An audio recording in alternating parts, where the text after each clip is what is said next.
Hey, what's up everybody? Prospector here with Watcher Realms. Today we're checking out a new update that just came out in the game and it looked super exciting from what I heard. But this is a first look and I have not actually gone through it. So you're here for the first impressions. Anyways, without further ado, let's dig in.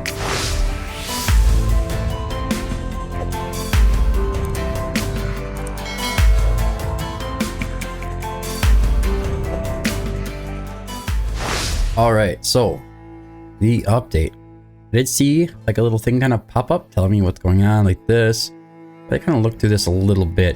I don't really know what's actually happening with all of this. So we'll go right over the update announcement. The upcoming 11/28 is a special day. In our Thanksgiving version, we have included massive content such as the launch of Campaign Chapter 10, reduced number of summons required for a guaranteed legendary hero and hero summon. Wow, that's actually pretty interesting. You're not gonna be 250 anymore.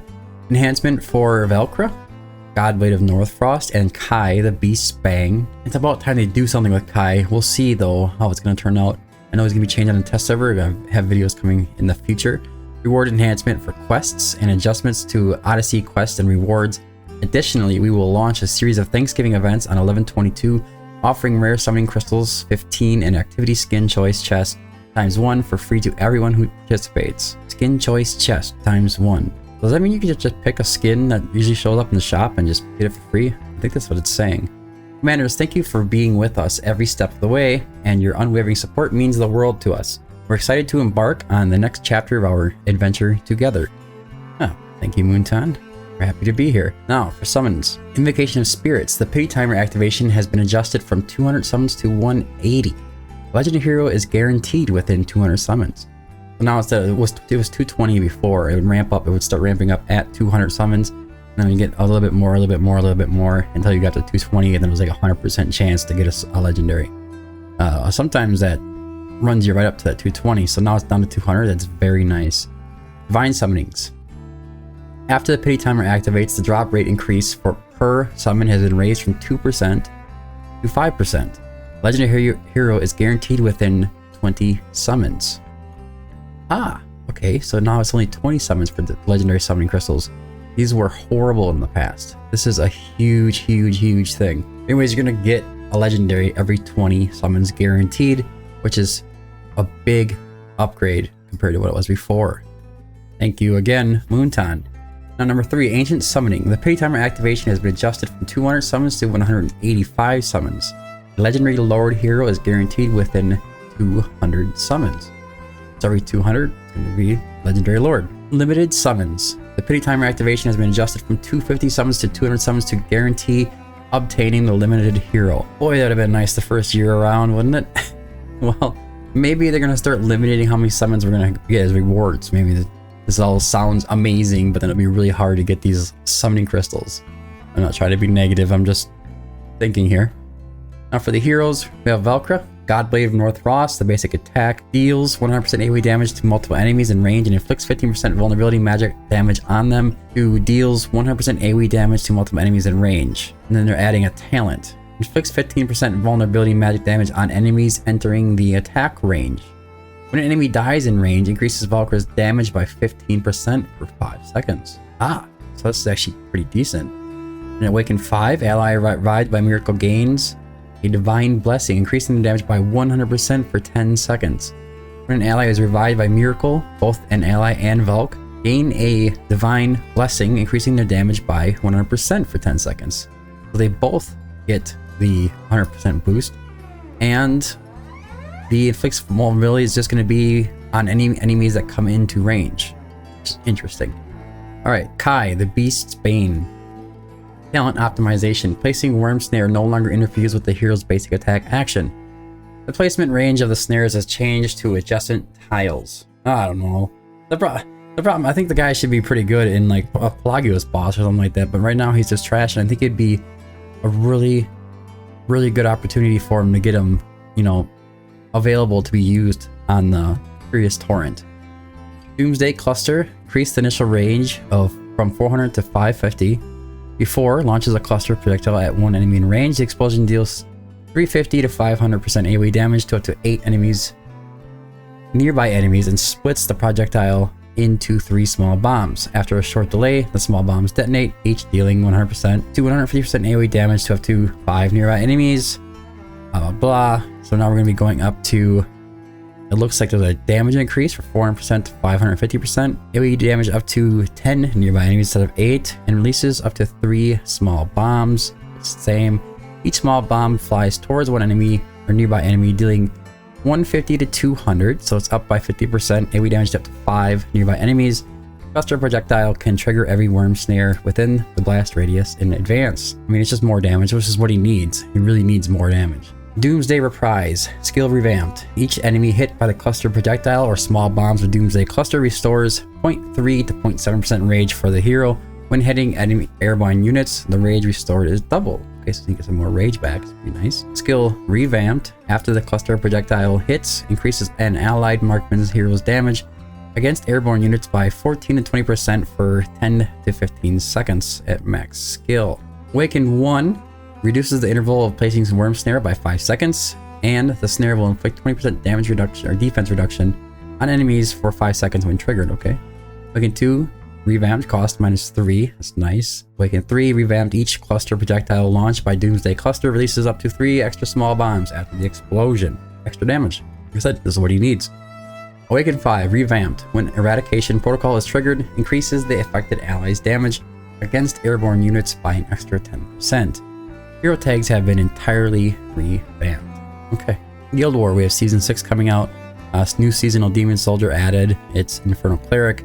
Previous seasonal Demon Soldier, Garnet Guard, is now obtainable from Gear Raid 1. Maps are updated. Central Keep and Defense Tower have been upgraded to brand new maps. Other Guild War updates. Battle time adjustment. This is a big patch. The battle duration for Central Keep and Defense Tower has been extended from 180 seconds to 210 seconds. That's actually kind of neat. Keeping the time down to 180 seconds really makes it limited to what you can do as far as like trying to be strategic in your fight and whatnot. You kind of have very limited options as far as placing the higher cost units out on the field, which makes it a little less fun, but maybe it's more fun, I guess, because you have to bring that mix of legendary demon soldiers, epic demon soldiers, and rares. That way you can make sure that your cost is low enough so you can actually use some of these units. Number 2 is adjustment to the update method for Guild War Garrison teams, gear, and artifact info. Changed from reading current gear and artifacts at matchmaking to allowing commanders to manually update gear and artifact info. Thank you. Thank you. This is probably going to be my favorite part of this whole update. How many guild wars are pretty much just lost because we didn't realize our heroes weren't geared or whatever. It's really annoying. This way you can just kind of set them and leave them. You can go into the next fight and you have your defenses set. If you want to change something, you just re-gear those heroes, you put them on the field like you want them to be, and you update it, and you're good to go. Very nice. After you garrison in Guild War, the gear info at the time of garrison will be immediately recorded. Afterward, you can view and manually update the gear and artifact info through the team configuration interface on your own garrison fortification interface. After manually updating gear and artifact info, changing or unequipping gear will not affect the gear info in the garrison lineup. That's awesome. Can't wait for this to go live. We have to wait until 11/22, I think, right? We'll find out. Optimize the Guild War points deduction experience. When there's a large point difference between the winning and losing sides, the losing guild will have a smaller Guild War points reduction. I don't know. I think if you lost and it brings you back down to a different tier, I'm pretty much fine with that. Otherwise, it's holding you up in a tier that you probably can't win at that tier yet. I don't know. We'll see how it turns out. Increased rewards for attacking Central Keep. Increased gold gained from attacking Central Keep. An additional random reward can be attained. Okay, so that's rewarding them, which is dangerous. So if you're watching this and you're like a mid-game kind of player, you're on an end-game kind of guild, you're going to want to be careful attacking these Central Keeps, and maybe as far as the guild leaders go, make sure that your teammates decide to attack a Central Keep, make sure that they know that they can take it out. They don't waste their attacks just trying to attack it, try to get an extra reward. It's very tempting and it can ruin a lot of the guild GVG fights. Number 5, adjusted the replay loading interface, allowing you to check the level of demon soldier is used during loading. Okay. Added even notifications when a member's garrison position is adjusted. Okay. Friendly faces now includes Guild War Gladiator's Gauntlet. All right. Added a new option, enable guild member face-off. The original enable friendly face-off option no longer includes guild members. Okay, interesting. And here's the times that are gonna be launched. The first launch date is gonna be 11/17.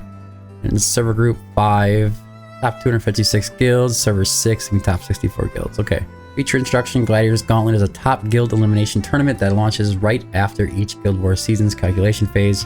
The number of eligible guilds depends on the number of registered guilds for the current season. I'm actually, all this Gladiator Gauntlet stuff, I'm just going to kind of skip by. If you want to go back and read through this stuff, you can. It's not really my thing. I don't really have a really good point of view on it or anything. So, gear: increase the drop quantity of Smoldering Scale and Sanguine Fabric in Gear Raid 1, 2, 3, and Gear Dungeon 1 and 2. Added 3 new Tier 3 gear sets. It's Astral Guardian, the Cataclysm, Wings of Grace, all going to be added in there. Cataclysm is a very nice set. I like that set. It increases the hero's damage by 11% for 5 seconds. Stacking up to 5 times. You got a hero that has less than a 1 second attack interval, you get a 55% attack boost. As long as you can get that low. Maybe if you're like a silo or something is like 1.1, it's probably just fine anyways. You probably get like a 44. That's not a big deal. New gear type, exclusive gear. So this is the drop for all the new gear we've been talking about with, like, they got Dolores, they have, I think there's a Constance, Torador, Silas, Velcro, etc. There's a bunch of different exclusive gear pieces. If you want to see them, the full list that we have or we know of right now, make sure you join the Discord. You can go and you can look through them all and see what kind of benefits you can get from this exclusive gear. And there also is factions as well in there. So everything is included in the Discord, you can see it. And number 4, they're talking about essentially when you sell your ancients, or if you sell your variant gear, they're going to compensate you for that and from the past. And also going forward, if you sell those things, you're kind of more so breaking them down into mats that you can use to do other things. So you get like the spirits or the bullion or gear recasting hammer can be sent to you. Quests and achievements. Add a reward enhancement feature for quests. Progress rewards for daily, weekly, and monthly quests will be gradually enhanced as they are completed. Additionally, each enhancement will grant an enhancement bonus. After you update, the enhancement will be conducted according to Commander's current progress. Daily quest adjustments. Remove the quest successfully enhance gear 3 times. Okay. Change the quest: obtain 3 pieces of gear from Gear Raid to obtain 1 piece of gear from Gear Raid. Okay. No, I think it was fine before. Added a new quest: clear a faction trial at any difficulty level 1 time. Alright. Change the reward for Odyssey quest. Achieve an S or above rating for 3 different bosses in Immortal Codex to unpolished legendary Soulstone. After the update, commanders who have already completed this quest will receive unpolished legendary Soulstone ×1 via your mail. So you're going to get an unpolished legendary Soulstone that you can use on any hero besides Lords. And I've confirmed now that you can also use it on Ymerit, you can use it on Ajax as well. Very, very cool. As long as you've done the S or above rating for 3 different bosses in the Immortal Codex quest. Added a new achievement: clear all gear dungeon stages to claim the reward, unpolished legendary Soulstone. There's another unpolished legendary Soulstone. So if you've beaten Gear Raid, you've beaten Gear Raid 1, you've beaten Gear Dungeon 1 and 2, all the way up to stage 10, you're gonna get yourself another unpolished legendary Soulstone. It's a good motivator to get up to 10. Maybe the people aren't playing it enough, maybe, I don't know. But either way, now that's 2 unpolished legendary Soulstones from this update if you've already got them done, or 2 that you can work towards. Add an achievement and medals related to Immortal Codex and Tide. You can view them in the achievement system after the update. Number 6, that's actually pretty cool. I enjoy the Immortal Codex quite a bit. Tide, not so crazy about Tide. I'll just take the rewards. 6 is 120-day Windows login achievement optimized. Counts from the first Windows login. Any login on a Windows device counts as your daily Windows login regardless of previous logins that day. Okay. Reduce the difficulty of some Odyssey quests. That's going to be helpful. I wish they don't have any details in there, but okay. Skin shop. The following skins are now available in the skin shop. The Avengers Empress for a hatsuit. I think she already has 2 skins. She has the basic skin and another skin. The Harvest Maiden for Hollow. I'm guessing the Avenging Empress. They're just adding it to the shop is what it is. The Avenging Empress, I think that's the name of her second skin actually. Golden Aegis is for Oleg. Yeah, that's just the old skins. Others added Chapter 10 to normal campaign.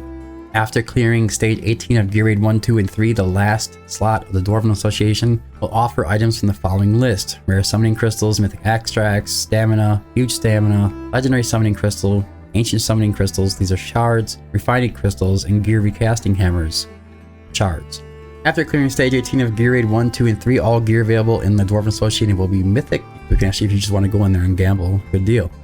Number 4, Daily Sound Rewards. After 180 days, 3-star Psychic Power and Legendary Extract adjusted to 4-star Psychic Power and Mythic Extract. Improve the visual presentation of the team interface. There's a little bit of that in test server already. If you look at some of the old, or some of the newer test server videos that I've released, you can kind of see what's going on there. Increase the chance for exclusive artifacts in both Titan Forge and Wisdom Forge from 2% to 4%. Very cool. I know that people were complaining that it's way too low. It's still probably pretty low, but it's better. I'll take it. Number 7, change the light effect of 5-star psychic power from golden to purple. Light effect of 5 stars. Okay. In the team interface, heroes not equipping all 5 pieces of gear will now have a special mark displayed on their icons. This is very useful if you're trying to build up your teams and stuff and you can't see if they're fully geared. It's a good indicator for you to go in there and make sure they have something on. Number 9, added thumbs up labels to the hero gear interface. These labels are displayed by default and can be toggled off through the filter menu. In the gear interface, when selecting a single piece of gear for replacement, you can now preview the changes in the hero's attributes and BP. That's actually really cool too. You just kind of just click on it, and you can see how the stats are going to change and what effects they're going to have. Very cool. Artifact Materials raid stages 19 through 22 will now have separate team presets. Stage 19 and 21 will use one preset, and stage 20 and 22 will use another. This was really annoying when you're trying to go through there, and you would change your teams from like 21, and you'd want to run a 21 stage for the fighters, or whichever way it is, I can't remember. But you want to run your 21 stage and you'd have all your heroes up there, you go to 22, you have a completely different team, and it was just save the team that you used from 21, well, all the way from 19 to 21. So very useful. I appreciate that update. Added Telegram link and Telegram follow request for Russian speaking regions. Don't know anything about that, sorry, but I'm sure that they appreciate it. Very, very, very, very cool update, especially these 2 legendary unpolished Soulstones. I know where they're going right away on my account.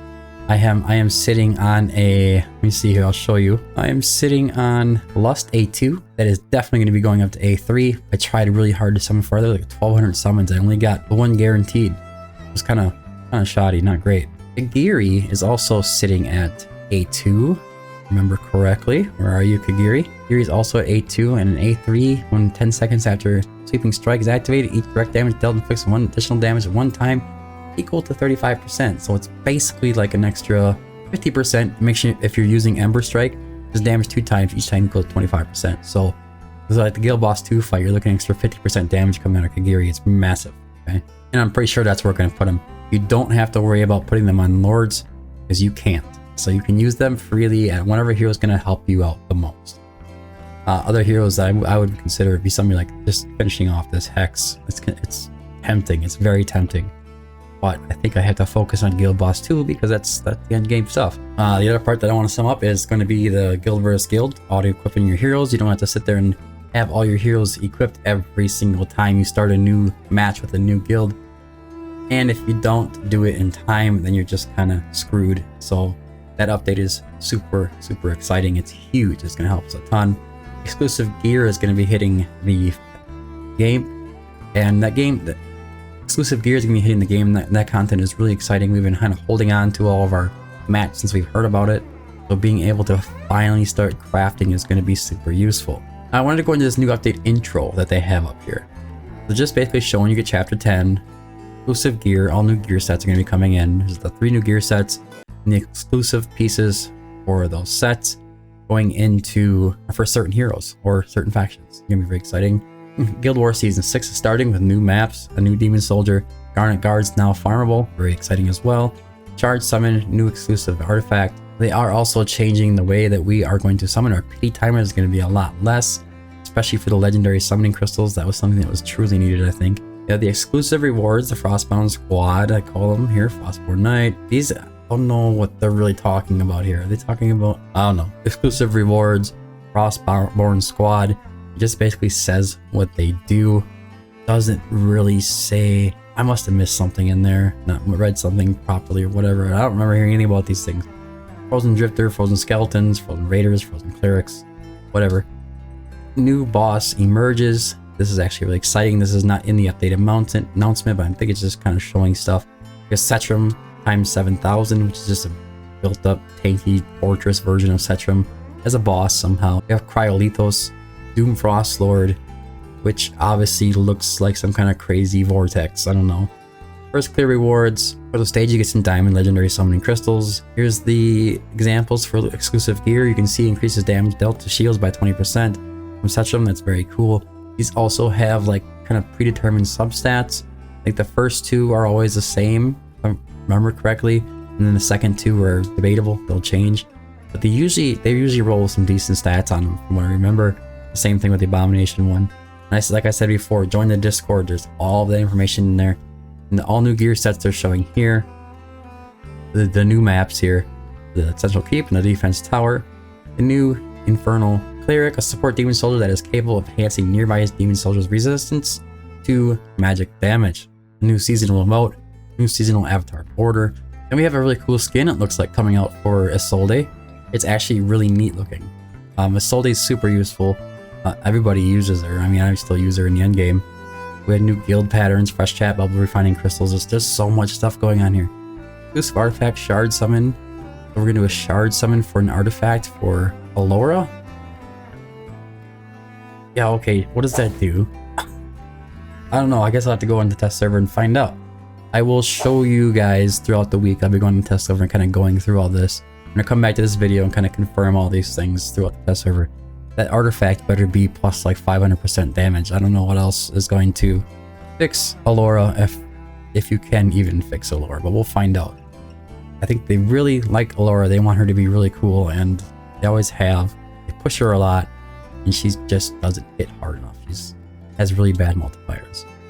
But anyways, sorry this video is so long. There's a lot going on in this patch. Like I said, this is like my first impression of the update. It's very exciting to me to hear all these things are finally coming to fruition. I can't wait till they add the update. And I think we have, what is it, a countdown of like 22, 23 days from this making of this video. But anyways, guys, I hope you found this video helpful. If you did, don't forget to like and subscribe.